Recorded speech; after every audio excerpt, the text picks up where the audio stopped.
The stage lights were blinding. The audience was silent with anticipation. Simon Cowell sat at the judges' table, arms crossed in his signature pose, ready to deliver his verdict. Then a 12-year-old girl reached up, grabbed her long blonde hair and pulled. What happened in the next 10 seconds would stop Simon's breathing, freeze 3,000 people mid-gasp, and create the most watched moment in Britain's Got Talent history. Her name was Sophie Turner, and the wig she was wearing hid a secret that would change everyone who witnessed it. It was a Thursday afternoon at the London Palladium, and Britain's Got Talent was in full production mode for its 2024 season. The theater buzzed with the familiar energy of a live taping, camera operators checking angles, producers whispering into headsets, audience members chatting excitedly about the acts they'd already seen. Simon Cowell sat at the judges' table between Amanda Holden and Alopecia Dixon, with David Walliams completing the panel. They'd been filming for 6 hours, and the day had delivered the usual mix of extraordinary talent and forgettable auditions. Simon was tired, not the kind of tired that coffee fixes, but the bone-deep exhaustion that comes from decades of doing the same job, seeing the same types of acts, hearing the same kinds of stories. He judged 42 acts that day. A singer with a beautiful voice but no stage presence. A comedian whose jokes landed flat. A dance group that showed promise. A magician who actually fooled him, but nothing that made him feel anything beyond professional assessment.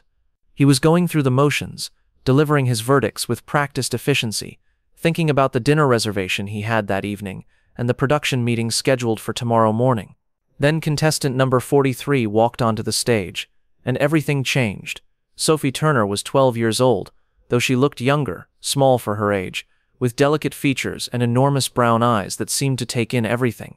She wore a simple purple dress that her mother had bought specially for this audition, and her long blonde hair fell in perfect waves past her shoulders, shining under the stage lights like spun gold. She looked like a Disney princess, the kind of angelic child who made adults smile automatically. She carried no props, no instruments, just herself and a confidence that seemed remarkable for someone so young. "Hello, sweetheart," Amanda Holden said warmly, leaning forward with her characteristic smile. "What's your name?" Her voice carried the gentle enthusiasm she always used with child contestants, designed to put them at ease under the intimidating glare of stage lights and cameras. "I'm Sophie Turner." Her voice was clear and strong, amplified by the sensitive stage microphones so everyone in the 3,000-seat theater could hear every word. There was no tremor of nervousness, no hesitation, just straightforward confidence. "And how old are you, Sophie?" Simon asked, his tone neutral but attentive. He'd already made his initial assessment. 12, maybe 13. Pretty kid, probably a singer. The long blonde hair suggested she'd been styled carefully for this moment. Parents clearly invested in making her look perfect for television. "I'm 12 years old. I'll be 13 in 2 months. She smiled, and it was a genuine smile, not the practiced pageant smile some child contestants wore like armor. 12, that's wonderful," Alopecia Dixon chimed in. "And what are you going to do for us today?" "I'm going to sing." Sophie's answer was simple, direct, no elaboration, no story, just the facts. David Walliams smiled encouragingly. "That's lovely. What song have you chosen?" Sophie looked at each judge in turn, her expression growing more serious. "I'm going to sing This Is Me from The Greatest Showman.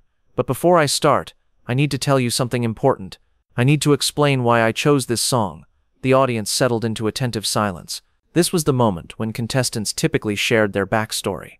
The reason they were here, the dream they were chasing, the circumstances that had led them to this stage. Simon prepared himself for the usual narratives. Family struggled financially, music was their escape, someone they loved believed in them. He'd heard variations of these stories thousands of times. "When I was 8 years old," Sophie began, her voice steady, but carrying an emotional weight that made everyone pay closer attention, "I was diagnosed with alopecia areata. Does anyone know what that is?" Amanda shook her head gently. Alopecia and David looked curious. Simon remained still, but his eyes had sharpened with focus. This wasn't a typical backstory. "Alopecia areata is an autoimmune disease," Sophie explained with the practiced clarity of someone who'd had to explain this many times before. "It means my immune system attacks my hair follicles. I started losing my hair in patches when I was 8. By the time I was 9, I'd lost all of it, every single strand. Not just on my head, my eyebrows, my eyelashes, everywhere. I'm completely bald." The theater fell silent. Not the polite waiting for more silence, but the shocked stillness of people processing unexpected information. Because Sophie didn't look bald. Sophie had beautiful, long blonde hair that everyone could see right now, cascading over her shoulders in perfect waves. Simon's posture changed, his arms uncrossed, he leaned forward slightly, his full attention now locked on the 12-year-old girl standing in the spotlight. "Sophie," he said carefully, "I'm very sorry to hear that. That must have been incredibly difficult, but—" He paused, choosing his words. "You have beautiful hair. Are you saying that's a wig?" Sophie's smile was sad and knowing, the expression of someone who'd learned hard truths too young. "Yes, Mr. Cowell. This is a wig. I've been wearing wigs since I was 9 years old. Wigs for school, wigs for family photos, wigs for every single day of my life for the past 3 years. Because the world doesn't like bald little girls. People stare. Kids point and whisper. Adults look at me with pity, assuming I have cancer, assuming I'm dying. Even when I explain it's alopecia, not cancer, they still look at me like I'm broken." Her voice remained steady, but the pain underneath was evident. "My mum spent thousands of pounds we didn't have on these wigs. She wanted me to feel normal. She wanted me to fit in. And the wigs helped. When I wore them, I was just Sophie, just a normal girl. Nobody stared. Nobody whispered. Nobody pitied me." Amanda's hand was pressed against her mouth, her eyes already glistening with tears. Alessia was visibly moved, sitting up straighter in her chair.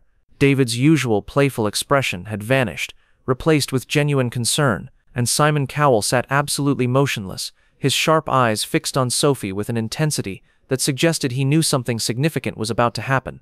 "But here's the thing," Sophie continued, and now her voice grew stronger, more determined. "Wearing these wigs meant I was hiding. I was pretending to be someone I'm not. I was saying that bald Sophie wasn't good enough, wasn't acceptable, needed to be covered up, and I'm tired of hiding. I'm tired of pretending. I came here today, because this stage, this show, this moment, it's my chance to stop hiding, to show the world who I really am, to tell every kid with alopecia, every girl who's lost her hair, every person who feels like they have to hide who they are. You don't. You're beautiful, exactly as you are." The audience began to understand what was about to happen. You could feel the collective intake of breath, the way 3,000 people simultaneously leaned forward in their seats. Simon Cowell's hands gripped the edge of the judge's table, his knuckles white. He knew. He understood what was coming. "So before I sing," Sophie said, reaching up to touch her blonde hair, "I need to do something I've never done in front of anyone except my family and my doctors. I need to show you who I really am, because if I'm going to sing a song about not being ashamed of who you are, about standing proud even when the world tells you you're not enough, then I need to practice what I preach." Her small hands found the edge of the wig at her temples. The camera operators zoomed in, capturing every detail. The audience held their collective breath. Amanda Holden's hand moved from her mouth to her heart. Alessia Dixon's eyes widened. David Walliams sat frozen, and Simon Cowell stopped breathing. Sophie pulled. The wig came off smoothly, professionally, the way someone who'd done this 1,000 times in the privacy of their bedroom would remove it. And underneath was Sophie's real head. Completely, utterly bald, not the patchy baldness of chemotherapy, not the shaved baldness of a fashion choice, but the absolute smooth baldness of someone without a single hair follicle active anywhere on their scalp. Her head was pale, vulnerable, exposed under the harsh stage lights. Without eyebrows or eyelashes, her face looked different, more alien, harder to read. But her eyes, those enormous brown eyes, blazed with defiance and courage and determination. For 3 seconds there was absolute silence. Not a single person in that theater moved or breathed or made a sound. It was as if time itself had stopped, frozen in the moment of Sophie's revelation. 3 seconds that felt like 3 hours. Then Simon Cowell gasped, actually gasped, a sharp intake of breath that the microphones caught and amplified across the silent theater. His hand came up to cover his mouth, his eyes wide with shock, not at what he was seeing, but at the courage it took to do what Sophie had just done.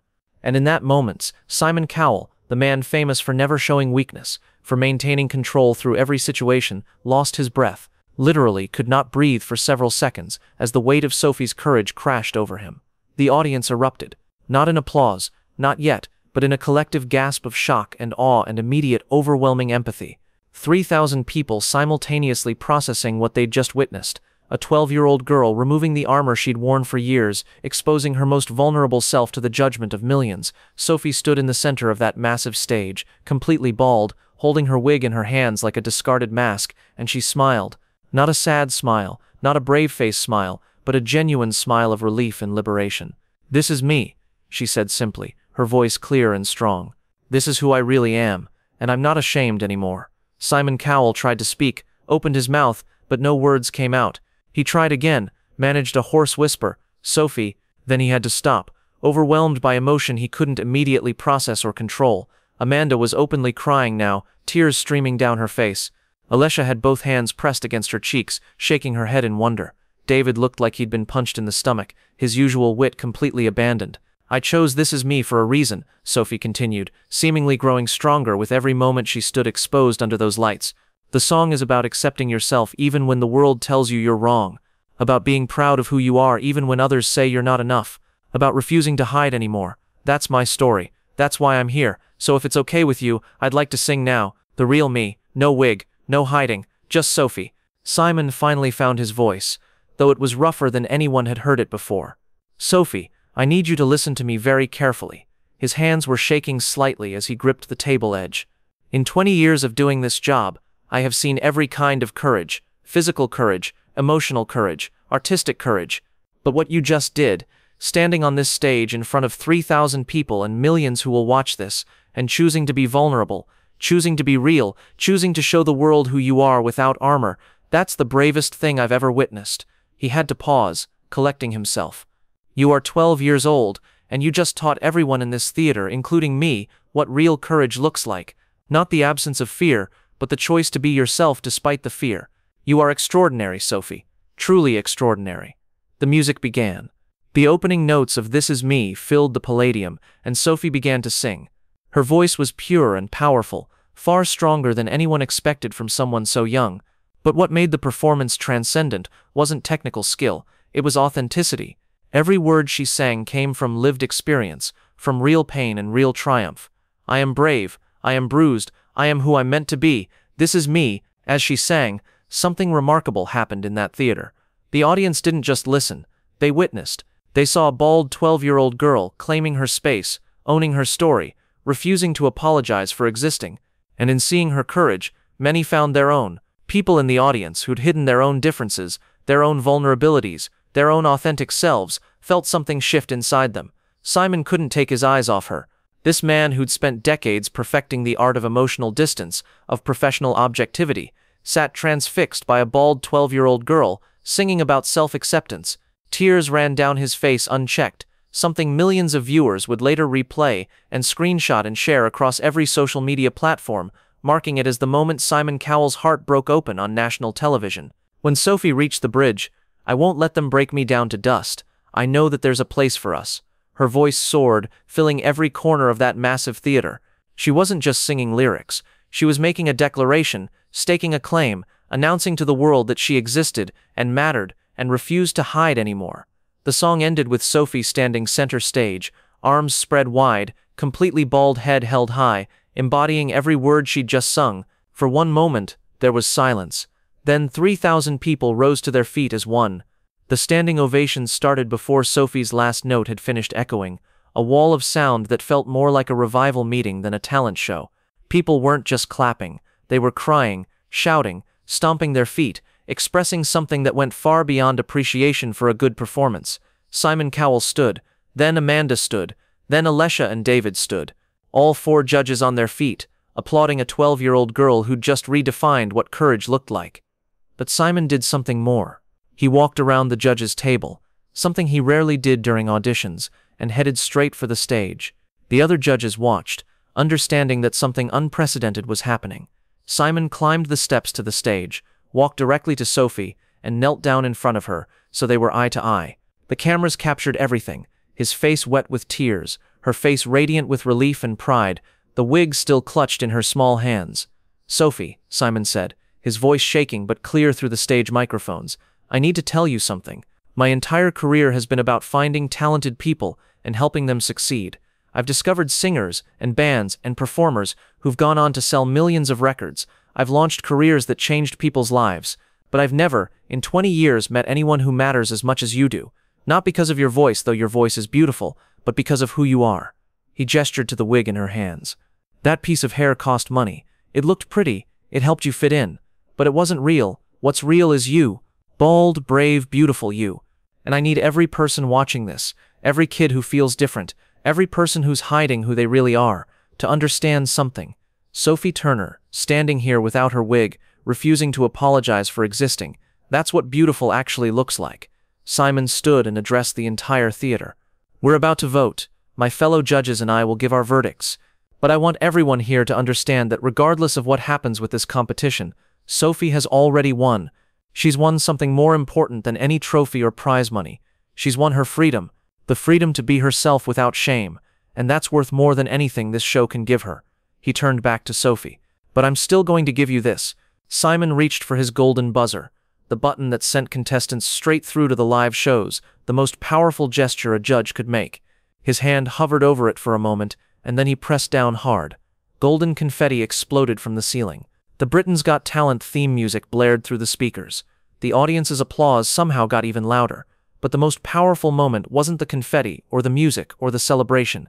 It was Sophie's face, this 12-year-old girl who'd spent 3 years hiding, who'd finally chosen to be seen, standing in the center of a golden confetti storm, with her bald head held high and tears of joy streaming down her face. Simon pulled Sophie into a hug, and she dropped the wig to wrap her arms around him. The wig fell to the stage floor, forgotten, no longer needed. When they separated, Simon picked it up, held it for a moment, then handed it back to Sophie. You keep this, he said. Not to wear, but to remember. Remember the day you decided you didn't need it anymore. Remember the day you chose to be brave. Sophie took the wig, looked at it for a long moment, then did something that made the entire theater gasp again. She walked to the edge of the stage and handed it to a girl in the front row, a teenager, maybe 15 or 16, who was also completely bald. The girl's mouth fell open in shock. She reached up with trembling hands to accept the wig, and Sophie said loud enough for the microphones to catch, "You don't need it either. But if it helps until you're ready, it's yours. We're beautiful as we are." The teenager burst into tears. So did her mother sitting next to her. So did half the people in the front rows who could see what had just happened. Sophie had taken her symbol of hiding and passed it on with a message. It's okay to need armor until you're ready to take it off, but never forget that you're beautiful underneath. The other judges finally got their chance to comment. Amanda could barely speak through her tears. Sophie, you are the most inspiring person I've ever met on this stage. What you did today will change lives. I promise you that. Children watching this right now, adults watching this, people who felt different, or broken, or not enough, you just showed them what strength looks like. Thank you for your courage. Thank you for your voice. Thank you for being you. Alicia nodded emphatically. I have 2 daughters, and I want them to grow up in a world where they can be exactly who they are without apology. You just helped create that world. You're 12 years old, and you're a revolutionary. I'm in awe of you. David, who usually deflected emotion with humor, couldn't find a joke to make. Sophie, I've known people 3 times your age who don't have half your courage. You stood here, made yourself completely vulnerable, and in doing so became completely powerful. That's alchemy. That's magic. You're going to change the world. Backstage, Sophie's mother was sobbing, not from sadness but from overwhelming pride.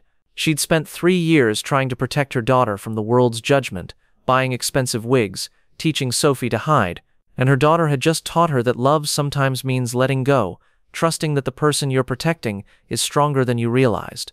The episode aired 6 weeks later and broke every viewing record in Britain's Got Talent history. Within hours, This Is Sophie was trending worldwide. Within days, the video had been viewed over 100 million times across all platforms.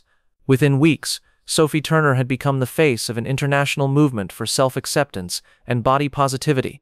But the most profound impact happened in quieter ways. In living rooms across Britain and around the world, children with alopecia watched Sophie remove her wig and felt permission to do the same. Parents who'd been desperately trying to help their children fit in realized that maybe fitting in wasn't the goal. Teachers started conversations in classrooms about diversity and acceptance. Doctors reported that children with alopecia were refusing to wear wigs, citing Sophie from Britain's Got Talent as their inspiration. The Alopecia UK charity received 10,000 new donations in the week following the episode. Their support groups saw attendance triple. Parents reported their children going to school without wigs for the first time, citing Sophie's courage as their inspiration. A 9-year-old girl in Manchester took off her wig in front of her entire school assembly and received a standing ovation. A teenage boy in Scotland who'd been wearing hats for years posted a video of himself bald with the caption, This is me too. Thank you, Sophie. But perhaps the most touching response came from the girl Sophie had given her wig to in the audience. Her name was Emma, and she was 16 years old. She posted a video on social media showing herself holding Sophie's wig, then setting it down and standing before the camera completely bald. "Sophie gave me her wig," Emma said in the video. "But more importantly, she gave me something else. She gave me permission to be myself, so I'm done hiding too. This is me, and I'm beautiful. We all are." The video went viral in its own right, creating a cascade effect. Thousands of people, not just those with alopecia, but anyone who'd hidden any part of themselves, began posting their own "This Is Me" videos. People with vitiligo showing their skin, people with scars sharing their stories, people with disabilities refusing to hide, people coming out in all the ways humans come out when they finally decide they deserve to exist visibly. Sophie advanced to the Britain's Got Talent finals, performing again, this time singing an original song she'd written called Bald and Beautiful. She didn't win the competition. A dance troupe from Birmingham took the trophy, but when the winner was announced and the confetti fell, the audience's loudest applause was for Sophie, because everyone understood she'd already won something bigger. Simon Cowell kept his promise in ways that extended far beyond the show. He connected Sophie with music producers, not to exploit her story, but to amplify her message. He funded a documentary about children with alopecia, featuring Sophie's journey. He donated £1 million to Alopecia UK in Sophie's name, and perhaps most significantly, he started a foundation called This Is Me, dedicated to helping children with visible differences access the resources, support, and platforms to tell their own stories. But the most meaningful outcome happened between Simon and Sophie personally. They developed a genuine friendship, one that existed entirely outside the cameras and the publicity. Simon would video call Sophie monthly, checking in not as a judge or a mentor, but as someone who'd been genuinely changed by knowing her. In one call 6 months after her audition, Sophie asked him something that would stick with Simon for the rest of his life. "Mr. Cowell, can I ask you something?" Sophie's bald head filled his phone screen, no wig in sight. She was wearing a t-shirt that said "Bald is beautiful" in rainbow letters. "Of course, Sophie, anything." "When I took off my wig that day, you stopped breathing. I saw it. Everyone saw it. Why?" Simon was quiet for a long moment, considering his answer carefully. "Because, Sophie, in that moment you did something I've never had the courage to do. You showed the world exactly who you are. No filters, no pretense, no armor.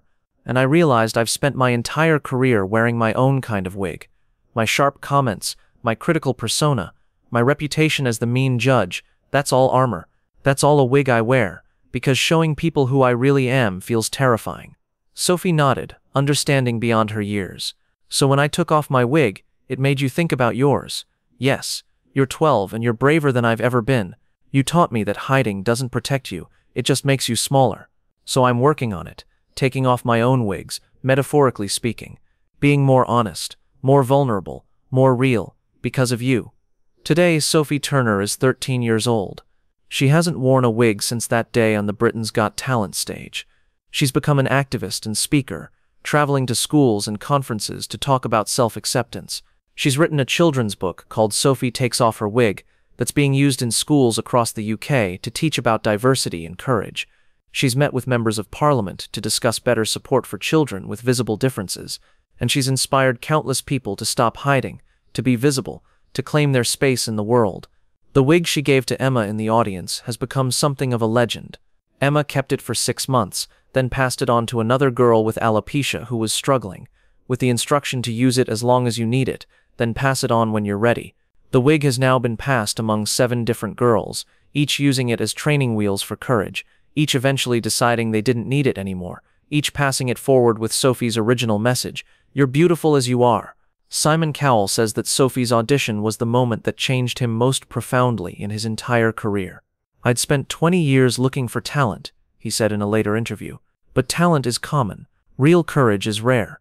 Sophie didn't just show me courage, she taught me what it looks like, what it costs, and why it matters. She's 12 and she's my hero.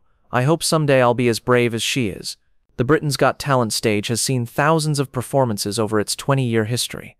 Singers who became superstars, acts that defied belief, moments that went viral and changed careers. But only one performance stopped Simon Cowell's breathing. Only one moment made 3,000 people simultaneously gasp and then weep. Only one 12-year-old girl removed a wig, and in doing so removed the armor of fear that so many people wear every single day. Sophie Turner didn't just perform on that stage, she transformed it. She turned a talent show into a platform for authenticity, a competition into a movement, entertainment into revolution. And in the moment when she pulled off that blonde wig and revealed her bald head, she didn't just reveal herself, she gave permission to millions of people around the world to do the same. Because that's what real courage does. It doesn't just free the person who's brave, it frees everyone watching who's been waiting for permission to be brave too. Sophie took off her wig, and in doing so, she helped millions of people take off theirs. Not wigs made of hair, but wigs made of fear, shame, pretense, and the desperate need to be something other than what we are. That's why Simon stopped breathing. That's why 3,000 people gasped. That's why this moment became the most watched in Britain's Got Talent history. Not because of shock value or spectacle, but because every person watching recognized the truth being demonstrated. We are all wearing wigs of some kind. We are all hiding something.